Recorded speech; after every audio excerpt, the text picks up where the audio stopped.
Operation సింధూర్‌లో సంచలనమైనటువంటి నిజాలు ఇప్పుడు బయటకొస్తున్నాయి. అంటే దీనికి సంబంధించినటువంటి డాక్యుమెంటరీ ఒకటి బయటకొచ్చింది.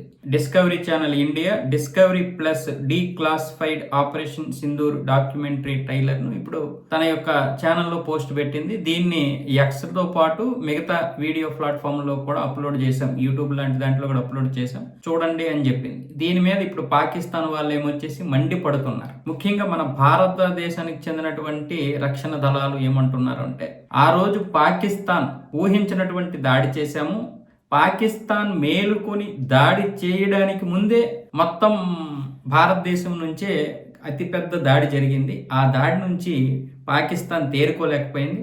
తేరుకొని ఆ తర్వాత దాడి చేయడం చేసింది. కానీ అప్పటికే చాలా వరకు పాకిస్తాన్ నష్టపోయింది. ఏదైతే మే నెల 7వ తారీఖు అంటే 6వ తారీఖు రాత్రి ఉదయం తెల్లారితే 7వ తారీఖు 7, 8, 9 ఈ 3 రోజులు కూడా విపరీతమైనటువంటి దాడి చేయడంతో అప్పుడు ఆసిమ్ మునీరు అమెరికా విదేశాంగ మంత్రి అయినటువంటి మార్కో రూబియోతో సంప్రదింపులు చేశాడు. మార్కో రూబియో వెంటనే జయశంకర్ గారికి ఫోన్ చేస్తే ఆయన ఏమొచ్చేసి ఇటు సైన్యానికి చెప్పేటటువంటి ప్రయత్నం చేస్తానని మాట ఇచ్చాడు అని ఈ యొక్క డాక్యుమెంటరీలోనైతే ఉంది.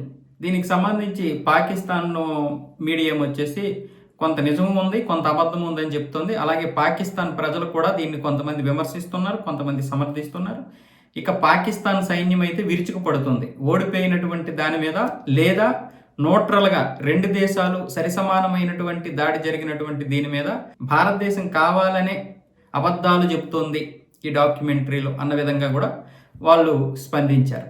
అయితే ఇక్కడ జయశంకర్ గారు లేకపోతే అజిత్ దోవల్ గారు చెబుతున్నది ఏంటంటే, మే నెల 10 కల్లా సరే కాల్పుల విరమణ జరగాలి అని చెప్పి పాకిస్తాన్ పదే కోరింది. ముఖ్యంగా మార్కో రూబియోతో అన్నది ఏంటంటే, ఇప్పటికే వాళ్ళు చాలా పెద్ద దాడి చేశారు మా మీద, ఇంకా అనేకమైనటువంటి క్షిపణులతో పాటు ముఖ్యంగా బ్రహ్మో అనేక క్షిపణులు ప్రయోగించారు.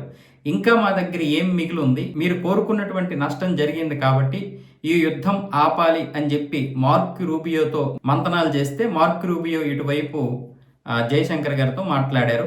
ఆ తర్వాత ఏదైనా సరే మే నెల 10 ఉదయానికల్లా కాల్పుల విరమణ జరగాల్సిందే అని కోరారు. తర్వాత డీజీఎం, మన డీజీఎం వాళ్ళ డీజీఎం మాట్లాడిన తర్వాత అటువైపు నుంచి కూడా మీరు చాలా దాడి చేశారు, చాలా నష్టం చేశారు, ఎన్నో బ్రహ్మోక్షిపణుల్ని ప్రయోగించారు కదా సాబ్, మీరు ఎక్కడైనా ఈ యుద్ధాన్ని ఆపండి అని చెప్పి పాకిస్తాన్ డీజీఎంఓ నుంచి మన లెఫ్టినెంట్ జనరల్ రాజీవ్ ఘాయ్ గారు మన డీజీఎంఓ ఆయన ఒక ఇంటర్వ్యూలో చెప్పడం జరిగింది, ఈ డాక్యుమెంటరీ ఇంటర్వ్యూలో. ఇప్పుడు దీని గురించి రకరకాలుగా కామెంట్లు వస్తున్నాయి పాకిస్తాన్ నుంచి. కాకపోతే పాకిస్తాన్ నుంచే సగానికి సగం మంది దీన్ని సమర్థించడం వల్ల అంటే మనం గెలిచినట్లే లెక్క.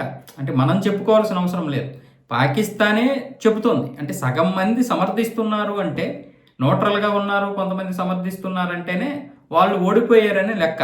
దాన్ని ఇంకా వాళ్ళు పదే సార్లు దాని గురించి ఏదో డిస్కషన్ చేస్తున్నారు. వాళ్ళు ఏదైతే మనము ఆపరేషన్ సింధూరిని పెడితే వాళ్ళు ఏమొచ్చేసి ఆపరేషన్ బున్యాన్ అల్ మర్షాస్ అనేదో పెట్టారు. అది గెలిచామని చెప్పుకుంటున్నారు. కానీ ఇప్పుడు ఇక్కడ డిస్కవరీ ఛానల్కి ఇచ్చినటువంటి ఇంటర్వ్యూ తప్ప మళ్ళీ భారతదేశం కావాలని మళ్ళీ దాని మీద ఏదో రాద్ధాంతం చేయాలని గొప్పలు చెప్పుకోవాలని ఏం లేదు. డాక్యుమెంటరీలు అడుగుతారు కాబట్టి ఆ విధంగా చెప్పింది. అంతకుమించి ఇందులో కావాలని మళ్ళీ ఆ యొక్క పాదాన్ని తవ్వుకొని తీసేటటువంటి పరిస్థితి భారతదేశం ఏమీ చేయలేదు.